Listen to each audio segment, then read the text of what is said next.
Oggi parliamo di servizio per principianti o servizio per chi ha difficoltà in questo colpo e vuole provare a migliorare o comunque a resettare quello che sta facendo in questo momento. Ciao a tutti, sono Roberto, marinaro Roma Tennis. Oggi vi darò alcuni consigli e proverò con una progressione di esercizi a darvi una mano a migliorare questo colpo o a impararlo da zero se non avete mai provato. Parliamo per prima cosa del lancio di palla. Avete capito benissimo, se avete già provato o lo capirete se andate ad eseguire il movimento, che lanciarsi la palla nel punto preciso ideale per noi stessi è determinante e fondamentale per lo sviluppo del colpo. Quindi vi farò vedere, vi darò un'idea su come migliorare questo aspetto ponendo un punto di riferimento davanti a me e cercherò di lanciare la palla sempre nello stesso punto preciso, che chiaramente per ognuno di noi cambia. Il punto di massimo allungo verso l'alto, come potete notare, è questo. E io dovrò cercare di lanciarmi la pallina precisamente davanti a me, avendo come riferimento il quadrante di un orologio a ore 13. Ma in che punto?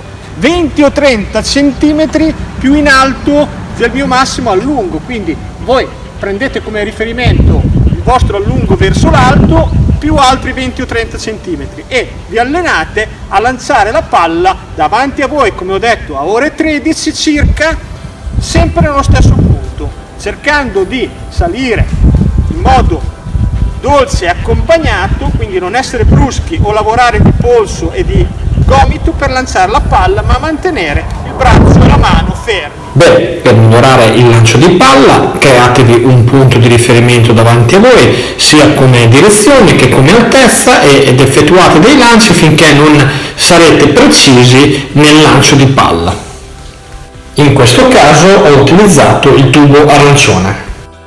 Bene, come avete visto, una volta imparato e stabilizzato il punto di impatto, che è determinante, voi sapete bene che dovete coordinare il movimento di entrambe le braccia, quindi della sinistra e della destra.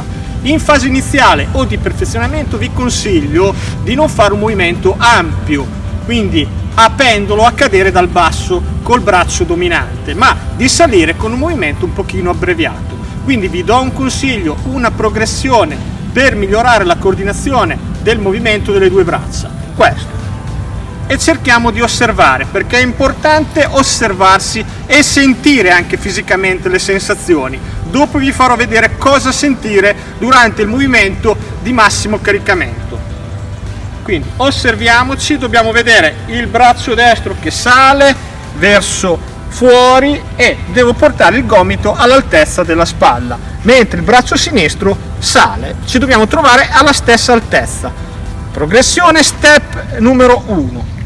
Una volta riuscito a coordinare questo movimento di entrambe le braccia, perché per me è molto semplice, ma per chi si approccia non è poi così facile, perché si tende a salire davanti con entrambe le braccia. Quindi dobbiamo stabilizzare il movimento e fare questo, step numero 1. Bene, passiamo allo step numero 2. Questo.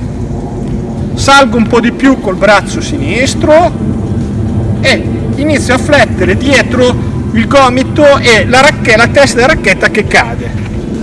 Chiaramente non posso osservare la testa della racchetta perché è dietro di me e in questo momento devo sentire la racchetta che tocca la schiena, ok? Quindi in questo movimento numero 2, step numero 2, sentiamo la racchetta che tocca la schiena. Step numero 3, lancio la pallina all'altezza che ho considerato precedentemente, quindi lancio di palla e caricamento della racchetta dietro, lancio di palla e caricamento, lancio, tocco con la racchetta la schiena. Un altro aspetto determinante, come abbiamo visto in precedenza, che è il lancio di palla, lo è anche l'impugnatura. L'impugnatura deve essere una sola, deve essere la continente, l'impugnatura cosiddetta martello, quindi non iniziate a servire con un'impugnatura di dritto.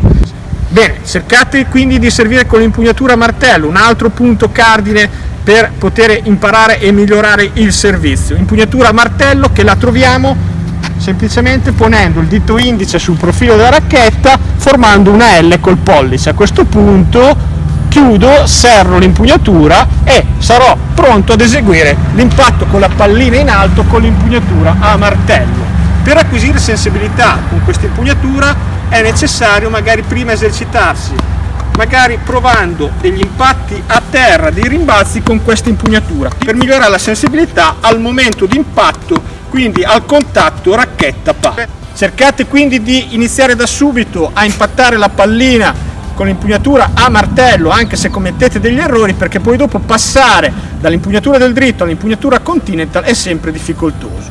Bene, step numero 4, andiamo a colpire. Bene, vedete, in una prima fase di apprendimento non è necessario aggiungere spinte, che invece sono necessarie se vogliamo migliorare la velocità e la consistenza del colpo, quindi spinta delle gambe e del busto. In una prima fase, una fase iniziale, cerchiamo di evitarle per prendere confidenza con l'impatto verso l'alto. Se volete vedere in che modo aumentare le spinte, potete vedere altri miei video che riguardano il servizio nella playlist apposita servizio. Per quanto riguarda il servizio, trovo molto validi alcuni video del mio collega Marco Magro. Potete iscrivervi al suo canale o comunque andare a vedere sul suo canale. Ha pubblicato anche lui molti video sul servizio, tra i quali l'ultimo che riguarda il lancio di palla. Potete andare a vedere anche il suo video e prendere qualche spunto anche da Marco. Nella descrizione qui sotto allegherò il link necessario per poter effettuare l'iscrizione al suo canale o comunque vedere i suoi video. Andiamo ad assemblare ora tutto quello che abbiamo imparato nella progressione esecutiva che vi ho fatto vedere finora e cerchiamo di andare a colpire la pallina, come abbiamo detto in una prima fase, con un movimento compatto.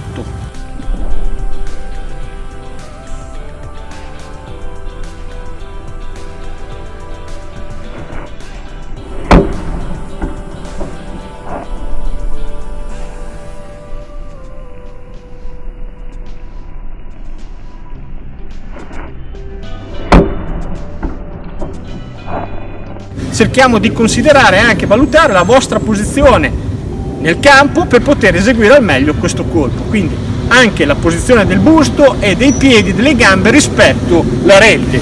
Cercate di porre il piede sinistro in obliquo rispetto alla riga di fondo campo e il piede destro parallelo leggermente più indietro rispetto al sinistro, questo per avere un appoggio stabile e preciso.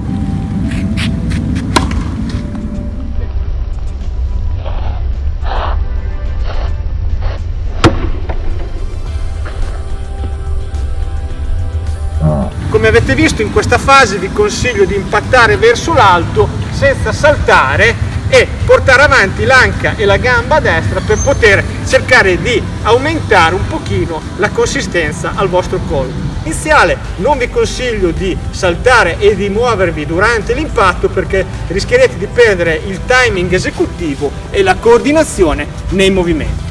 Se anche il video di oggi vi è piaciuto, vi invito a mettere il like e ad iscrivervi al mio canale YouTube. A presto, Roberto!